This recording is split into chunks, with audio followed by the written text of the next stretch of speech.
सुबह के 6 बज चुके थे, लेकिन अंकिता से बिस्तर से उठा नहीं जा रहा था। पीरियड के चलते कमर और पेट में बहुत दर्द हो रहा था। अंकिता को किशोरावस्था से ही पीरियड के वक्त बहुत तकलीफ होती थी। शादी से पहले कुछ महीनों तक उसने इसके लिए डॉक्टर की सलाह पर दवाइयां भी खाई थीं, लेकिन शादी की आपाधापी में कुछ दिनों से दवाइयां छूट गई थीं और दोबारा वो डॉक्टर के पास भी नहीं जा पाई। दर्द बहुत था, लेकिन इस चिंता में नींद भी नहीं आ रही थी कि बाहर सास ससुर क्या सोचेंगे। अभी तो वो इस घर में नई नई है, इसलिए क्या पता उसकी तकलीफ को कोई समझेगा या नहीं। रसोई से बर्तनों की आवाजें भी आने लगी थीं। शायद अंकिता की सास वंदना जी चाय बना रही थीं। अंकिता ने अपने पति वरुण को जगाते हुए कहा, वरुण, मेरे पेट में बहुत दर्द हो रहा है, प्लीज किचन से मेरे लिए थोड़ी गर्म गर्म चाय ला दो ना, शायद उससे थोड़ा आराम मिल जाए। वरुण अनमने मन से उठा और रसोई में चला गया। मां, आपने चाय बनाई है तो एक कप अंकिता के लिए भी दे दो, पता नहीं उसके पेट में शायद दर्द हो रहा है। वंदना जी कुछ बोली तो नहीं, लेकिन चाय डालकर कप इतनी जोर से पटका कि चाय छलक गई। ले जा, और कुछ चाहिए तो वो भी बता देना।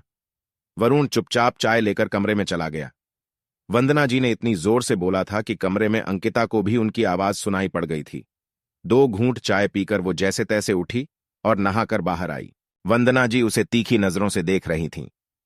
चेहरा पीला पड़ा हुआ था और बहुत सुस्त भी लग रही थी, लेकिन पता नहीं सास की नजरों से ये सब देखकर भी क्यों देख नहीं पा रही थीं। घड़ी की तरफ देखते हुए वंदना जी बोली, 8 बजाने को आ गए हैं, कब नाश्ता बनेगा और कब घर के बाकी काम होंगे। अंकिता सास की नाराजगी समझ रही थी, फिर भी बहुत ही सौम्यता से बोली, मम्मी जी, मेरे पेट और कमर में बहुत दर्द हो रहा है। पीरियड के वक्त हमेशा ही ऐसा होता है, शादी से पहले भी होता था। मेरी दवाइयां चल रही थीं, लेकिन अब कुछ दिनों से छूट गई हैं। मम्मी कहती थीं कि कई बार ऐसा होता है कि किसी किसी लड़की को इन दिनों ज्यादा तकलीफ होती है, इसलिए गर्म पानी की सिकाई और गर्म खाना पीना ही करना चाहिए।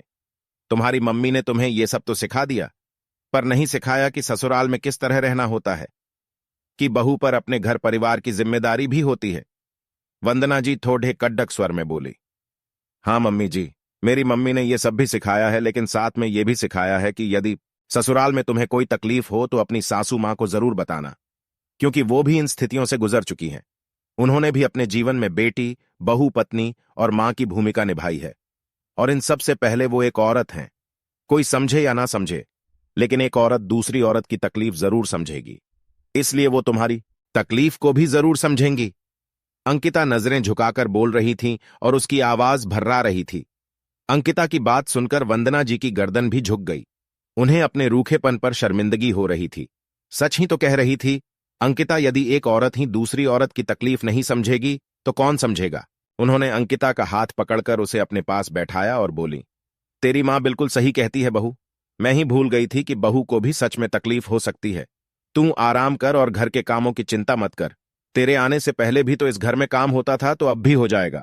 और हाँ, कल हम डॉक्टर के पास जाएंगे और तुम्हारा ट्रीटमेंट भी करवाएंगे। सास का स्नेहिल स्पर्श पाकर अंकिता की पलकें खुशी से भीग आईं।